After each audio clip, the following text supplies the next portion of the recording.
నేను బ్లౌజ్ని ఉల్టాయించానండి ఇలాగా. అయితే ఆమెకి ఇలా వద్దనింది తర్వాత, ఫస్ట్ చెప్పలేదనమాట.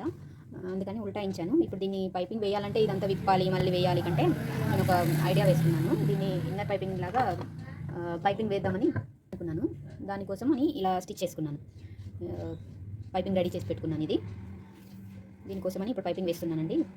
ఇంకా మళ్ళీ ఇది విప్పడము, మళ్ళీ పని పెంచుకోవడం కంటే తగ్గించుకోవడం చాలా బెటర్ కదా, అందుకని నేను ఇలా వేస్తున్నాను. సింగిల్ పాదం పెట్టేసుకొని పైపింగ్ రెడీ చేసుకున్నాను.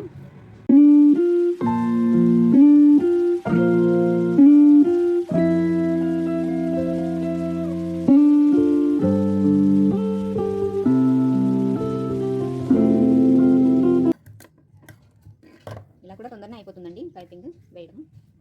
బాగుంది చూడండి. డబల్ స్టిచ్ వేసుకోవాలండి.